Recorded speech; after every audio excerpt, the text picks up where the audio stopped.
evil can't access you underwater. There is no Illuminati. It's just a joke. It's just something that crazy people talk about. Time is one of the main things that's made up. Yeah, you think? I know. A ritual is something that you do over and over and over again a certain way. If part of the ritual is wearing a dress, then we should be able to look through entertainment and see all of these people being made to wear a dress. That's what a ritual is. The Katt Williams Theo Von episode broke the top 20 on YouTube's trending page with nearly 6 million views in the first 3 days alone, and is on pace to quickly become one of Theo Von's most watched podcasts of all time, with so many people from all around the world tuning in to hear what Katt Williams will say next, just 1 year after his viral interview with Shannon Sharpe made him one of the most influential voices seeking to expose industry secrets, blackmail in Hollywood, and how the Illuminati really works. Well, what it was that I was attempting to do was impossible. Before I do this interview, there is no Illuminati. It's just a joke. It's just something that crazy people talk about. There's no such thing as our side and God's side. None of that is even real. I gotta come and make it real. That's why when I said that, nobody came out and went, "That's not true. I'm on God's side." None of them. The conversation was to show that there are spiritual things going on in the world, and that there are things that are bigger than just coincidence, and that a ritual is something that you do over and over and over again a certain way.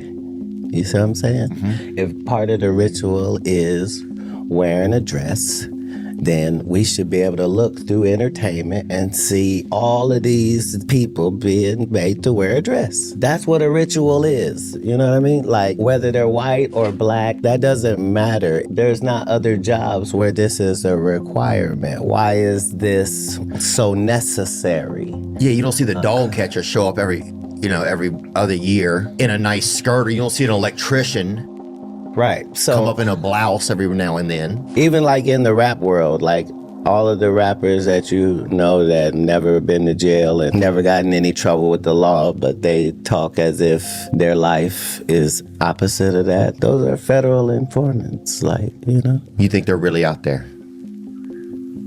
Yeah. Yeah. That's part of the job, is to acquire those. It's like saying, if you're playing chess, do you have any pawns? You have to, don't you? You can't start without them. Man, so how do you know who is... That's part of the game, huh? You don't know.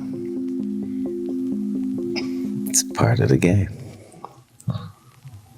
Aside from his constant and lifelong quest to expose the dark arts and evil forces that roam among us, the other reason people love Katt Williams interviews is the grandiose stories and crazy fun facts that he throws out while discussing highfalutin ideas and philosophy, and witnessing the unique way that he describes and interacts with the universe. I'm in the water probably more than... You're that dark koi, baby. You out there. I pray underwater, like, because, evil can't access you underwater. Oh, that's interesting. A lot of people don't know.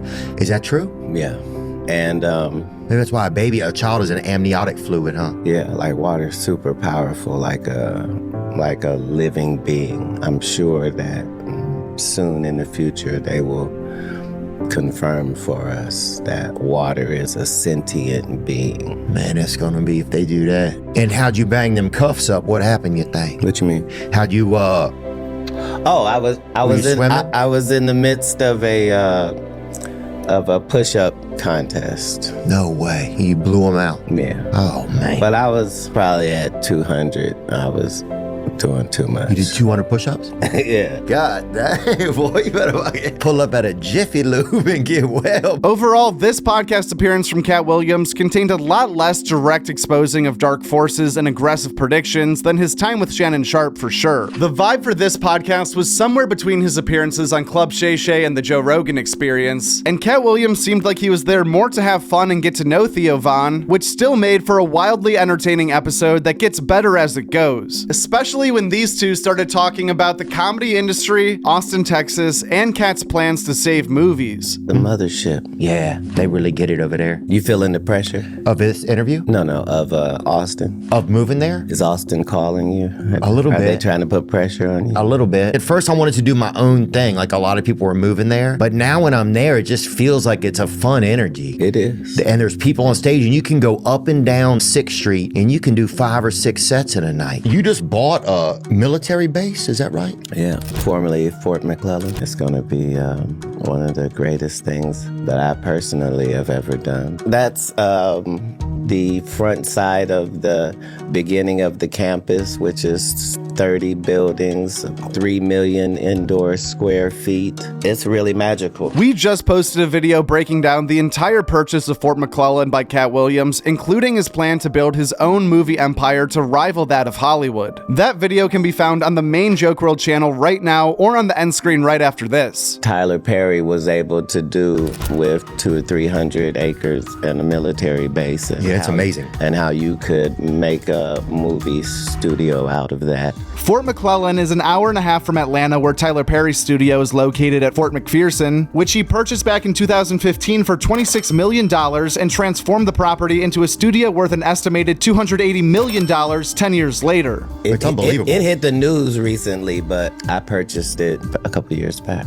Yeah, I've had it, so we've been working. Did you reach out to Tyler Perry? Because I know he has, like, in Atlanta, he has an amazing space. It was unbelievable. No. I wasn't looking then or now for assistance. Like, we can do this. I just needed to be able to have a home where great movies and entertainment product could be made without any of the shenanigans that are generally involved with Hollywood. The appearance on this past weekend was the first Katt Williams podcast appearance we've seen in a while, although Shannon Sharpe did tease the return of Katt to Club Shay Shay earlier this year. There's a possibility that you might hear the Haymakers very, very soon.